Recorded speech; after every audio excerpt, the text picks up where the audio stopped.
YouTube, this is Jay Michelle from Lock Your Locks and Love Your Look Hair Salon. We're located in the Atlanta metro area, right outside of Atlanta in Austell, Georgia. Please visit our website, which is www.lockyourlocks.com. So I get tons of calls and emails from people wanting to know how to pick a good loctician. What questions should they ask? How should they evaluate the person? So that's what I want to talk about in this video. So the first set of questions you want to ask is, what is their experience in education? Now make sure you specifically say their experience in training with dreadlocks. Not hair in general, not black natural hair in general. You want to know what experience they have with dreadlocks. Now, as far as education, you want to hear that they've had some type of formal training, whether it's been classes or maybe they've apprenticed under someone. You just want some type of formal training with it. As far as experience, of course, the longer the better, but keep in mind that you're not always going to find people with both. You might find people who have the experience but no formal training. You'll find people with tons of training and no real experience. So you're going to have to pick the balance that works best for you, okay? But you want to make sure that they have experience with your kind of hair. For example, if you go to a black stylist and they just have experience doing black hair, well, number one, black natural hair is not the same as dreadlocks. Okay, there's some key differences between the two. But, more so if you're a Caucasian or Asian or Hispanic or Indian, you want to make sure that that person actually has experience doing your type of hair. Because even though, we all may have dreadlocks, there are different challenges depending on your hair texture.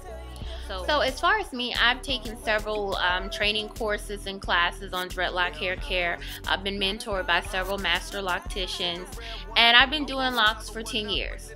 And, I do all types of hair textures. So the next thing you want to ask is, what do they specialize in, as well as the services that they offer. Okay, what they specialize in will indicate what type of service you can expect. For example, if someone specializes in extensions, you'll probably get, the best extensions around. But you should also know that that's a big ticket type of service. We're talking hundreds, if not thousands of dollars. So don't expect to get your general maintenance from them.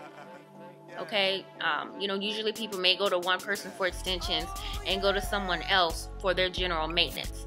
Another example would be someone who specializes in styling. You'll know that you'll probably get the best styles around, period, but you should also know that if they specialize in styling, they may not be that concerned with the health of your locks for the long term. Okay, look at some of these pictures of some of the most beautiful intricate styles ever, and you'll notice that a lot of people are losing their edges. Okay, and some of it could just be because they're naturally thin, but a lot of times it's because they're always getting their hair styled and pulled back very tightly, so they're losing their edges. So if you go to someone who specializes in styling, just understand that you'll have to keep an eye on your edges and the health of your locks in general, or you may need to go to someone else for your general maintenance and just go to that person for styling. As far as, here at Lock Your Locks, we specialize in the long-term health and care of your dreadlocks. Okay, so we're not just concerned if you look good today. We want you to look good 6 months from now, 6 years from now. Okay, and we also specialize in repairs. So if your hair is not healthy or it's been damaged, we are specialized to do those type of repairs to get you back where you should be. All right, but keep in mind that because we're focused on repairs and the general health of your locks in the long term, we may not be willing to do some of those styles, which are snatching your hair back tight or interlocking too frequently or very tight, because we're concerned with the health of your hair in the long term. So the next thing you want to ask is, what general advice or tips can they give you for taking care of your locks? And this is a tricky question because the point of it is to evaluate their understanding and knowledge about locks. Okay, but it's tricky because everyone has a different way. I always say there are tons of different paths to get to the same point. So it can be difficult to evaluate, but they should be giving you something along the lines of my top 5 tips. And if you haven't seen that already, please check out that video. So, tip number 1 is to properly shampoo and dry your locks at least once a month. Tip number 2, cover your hair at night while you sleep. Tip number 3, moisturize. Tip number 4, don't overstress your hair. And tip number 5, to see a loctician at least every 3 months. So they should be giving you something along those lines, okay? And if they don't, it means one of two things. It either means they don't know, which is a concern, okay? You want to go to someone that actually is knowledgeable about locks, all right? And if they're not, you want to know that before you let them in your hair. But it also could mean that they don't want to tell you. And I always say I've come into doing hair kind of like in the back door way. I don't look at hair and the whole customer service the way traditional stylists do. But in my opinion, if they're not willing to give you the most basic information on how to take care of your locks, then I don't think that's someone you should go to. And I know a lot of people may disagree with me, but you're in the shop 1 or 2 days out the month. Okay, you have to take care of your hair in between. And if they won't give you that information, then to me, they're not sincerely interested in the health and care of your dreadlocks. So the last question that you want to ask is, can I see your pictures? And I always say, take pictures with a grain of salt. First of all, you don't even know if it's their pictures. You don't know if anything has been touched up. And lastly, when you look at pictures, you're mostly looking at styles. Okay, so keep in mind that if you were to take that style down and look at their hair, you don't know what it looks like. It could be tore up underneath that style, but you don't know. But if they don't have pictures, it could be that they're new and inexperienced, or it could just be that their work is terrible. So you have to decide whether or not you feel comfortable going. But definitely, if they have pictures, check it out.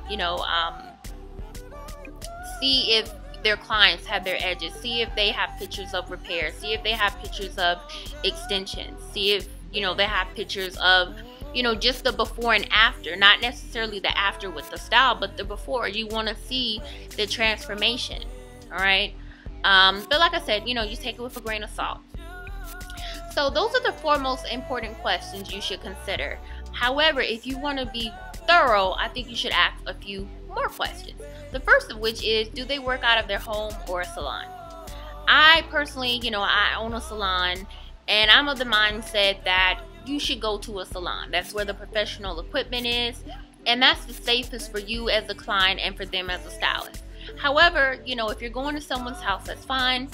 You just want to know that before you pull up. And a little side note, if you're bent over someone's kitchen sink, getting your hair shampooed, make sure the price reflects that. Don't pay the top cost, to go to someone's house when you could be in a nice salon. All right.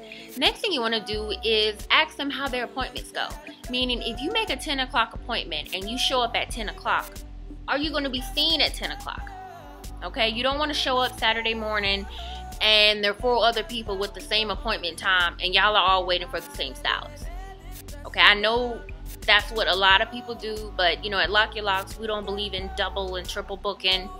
We take one client at a time. We don't even like to overlap clients. We're adamant about being on time. And part of the way we're able to do that is by taking deposits, which is another question you want to ask. Do they take deposits? Okay? And if they do, is the deposit deducted from their total? So the last thing you want to consider is how well you get along with your stylist. And this is completely subjective, and it may take more than one visit to figure out. But ideally, you want to find someone who you like. Someone who you enjoy spending time with, because you're going to be spending several hours with them, at least once a month, if not, 6 to 8 hours a month. So, you want it to be pleasant. And if, asking these questions, you don't feel confident with the loctician, then don't go to them. Find someone else.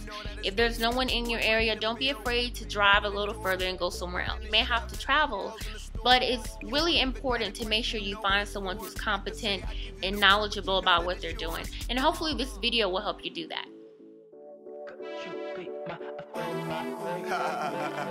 Yeah.